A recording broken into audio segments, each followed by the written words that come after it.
So ఈ వీడియోలో load test on DC series generator చేయబోతున్నా. సిరీస్ జనరేటర్ అనగానే జనరేటర్ యొక్క ఆర్మేచరు దాని యొక్క ఫీల్డు రెండు కూడా సిరీస్లో ఉంటాయి. చూసారుగా, జనరేటర్ జీ చూపించాం, ఆర్మేచర్ ఏఏగా చూపించాం, దాని ఫీల్డ్ని ఇదిగో వైగా చూపించాం. సో ఇది ఒక సిరీస్ జనరేటర్. లోడ్ టెస్ట్ కాబట్టి ఇదిగోండి లోడు. సో మీకు కావాల్సిన డౌట్స్ అన్నీ క్లారిఫై అయ్యాయి. కానీ ఈ జనరేటరు మరి రన్ అవ్వాలి అంటే దానికి మెకానికల్ ఇన్పుట్ ఇవ్వాలి కదా. అందుకే ఇదిగో మోటార్ మోటార్ యొక్క ఆర్మేచరు ఏఏ. ఇది కూడా సిరీస్ మోటార్ తీసుకున్నాం. దాని యొక్క ఫీల్డ్ వై. తర్వాత ఒక రెసిస్టెన్స్ను పెట్టాం. ఈ మోటార్ రన్ అవ్వాలి అంటే దానికి ఎలక్ట్రికల్ ఇవ్వాలి కదా. డీసీ కాబట్టి డీసీ సప్లై ఇదిగో 220 volts డీసీ సప్లై ఇచ్చాము. 220 volts డీసీ సప్లై ఇచ్చాము. దీనికి ఇదిగో పొలారిటీ ప్లస్సు మైనస్సు. ఇదిగో double pole single throw switch. మన కంట్రోల్ ప్యానల్ నుంచి సప్లై ఇక్కడికి రాగానే స్విచ్ దగ్గర మనం ఓపెన్లో ఉంటే సర్క్యూట్కి అందదు. ఎప్పుడైతే స్విచ్ని క్లోజ్ చేస్తామో అప్పుడు సర్క్యూట్కి సప్లై అందుతుంది. మరి ఈ ఫ్యూజ్ ఏమో ప్రొటెక్షన్ కోసం పెట్టాము. ఏదన్నా అనీవెన్ అనుకోని సందర్భం వచ్చినప్పుడు మరి ముందు ఫ్యూజ్ కొట్టేస్తుంది కాబట్టి మనకి ఇవన్నీ సేఫ్ సైడ్లో ఉంటాయి. సో ఇప్పుడు ఏంటి, మనకున్న ప్రాబ్లం వల్ల ఈ సర్క్యూట్ని ఎలా కనెక్ట్ చేయాలి, ఇదొక్కటే కదా ప్రాబ్లం. దీన్ని కనుక మనం ఓవర్కమ్ చేసినట్లయితే ఇక అంతా అర్థమైపోతుంది. సో జనరేటర్ మీద load test. So DC generator field సిరీస్లో ఉంది కాబట్టి ఇది డీసీ సిరీస్ జనరేటరు. ఇదిగో లోడు.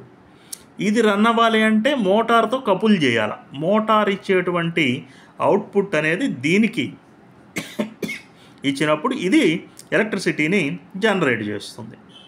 మరి మోటార్ రన్ అవ్వాలి అంటే ఇదిగో డీసీ సప్లై రావాలి.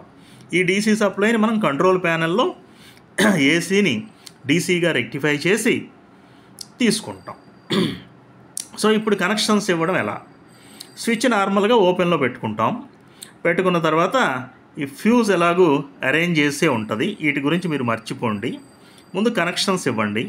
ఈ కనెక్షన్స్ ఎప్పుడు కూడా క్లోజ్డ్ పాత్ ఉంటేనే మరి కరెంట్ ఫ్లో అవుతుంది. కాబట్టి క్లోజ్డ్ పాత్ ఎలా ఫామ్ అవుతుంది, స్విచ్ క్లోజ్ చేసినప్పుడు. దానికన్నా ముందు దీన్ని ఓపెన్లో ఉంచుకొని ఇదిగో ప్లస్ నుంచి ఫస్ట్ ఎల్కి ఇవ్వండి. సిరీస్ జనరేటర్ కాబట్టి లేదా సిరీస్ మెషిన్ కాబట్టి 2 point స్టార్టర్ వాడతాం. సిరీస్ మోటార్ కాబట్టి మోటార్ని స్టార్ట్ చేయాలంటే స్టార్టర్ కావాలి కదా. సో 2 point స్టార్టర్ వాడతాం దీనికి. తర్వాత ఏ నుంచి ఈ రియోస్టాట్ యొక్క మినిమం పొజిషన్కి ఇవ్వండి. దాని యొక్క రెండవ టెర్మినల్ నుంచి ఆ రియోస్టాట్ యొక్క రెండవ టెర్మినల్ నుంచి ఇదిగో మోటార్ యొక్క సిరీస్ ఫీల్డ్ వైకి ఇవ్వండి. వై నుంచి ఇదిగో ఏకి ఇవ్వండి. మోటార్ ఏకి వైని ఎట్టి పరిస్థితుల్లోనూ వైర్తో కనెక్ట్ చేయకండి, షార్ట్ అయిపోతుంది, ఇది వైండింగ్ కదా. అదేవిధంగా ఏఏని కూడా వైర్ పెట్టి కనెక్ట్ చేయకండి, అది షార్ట్ అయిపోయి తగలబడిపోతుంది. సో వై నుంచి ఏకి ఇచ్చారు కదా, ఇప్పుడు ఏఏ నుంచి చక్కగా తీసుకెళ్ళి ఇదిగో నెగిటివ్కి ఇచ్చండి. క్లోజ్ అయిపోయింది. ఇప్పుడు ఏ ఉంది కదా, ఈ ఏ నుంచి ఎలాగ ఇచ్చేసారు, ఇది అయిపోయింది. సో ఈ సర్క్యూట్ అయిపోయినట్టే, సింపుల్ సర్క్యూట్. ప్లస్ నుంచి ఎలాగిచ్చారు, ఏ నుంచి రియోస్టాట్, రెండవ టెర్మినల్ మినిమం రెండవ టెర్మినల్ నుంచి సిరీస్ ఫీల్డ్ వై నుంచి మోటార్ యొక్క ఆర్మేచర్ ఏఏ నుంచి నెగిటివ్. అయిపోయింది. That's all. ఇవి రెండు ఎలాగూ కపుల్డ్. ఇప్పుడు ఏం చేస్తారు, జనరేటర్ వైపుకు రండి. జనరేటర్ వైపు ఏం చేస్తారు, ఇదిగో జనరేటర్ ఆర్మేచర్ ఏ నుంచి స్టార్ట్ అవ్వండి. దాని యొక్క ఫీల్డ్ వైకి ఇవ్వండి. వై నుంచి యామ్మీటర్ ప్లస్కి ఇవ్వండి. యామ్మీటర్ మైనస్ నుంచి లోడ్ దగ్గర 2 స్విచ్లు ఉంటాయిగా, 2 టెర్మినల్స్ ఉంటాయిగా, ఒక టెర్మినల్కి ఇవ్వండి. ఇదిగో రెండవ టెర్మినల్ నుంచి ఇది ఒక టెర్మినల్ అనుకోండి, ఇది రెండవ టెర్మినల్ అనుకోండి, రెండవ టెర్మినల్ నుంచి ఏఏకి ఇవ్వండి. ఓకే. సో ఇక్కడ కూడా ప్రొటెక్షన్ ఫ్యూజ్ పెడతారు.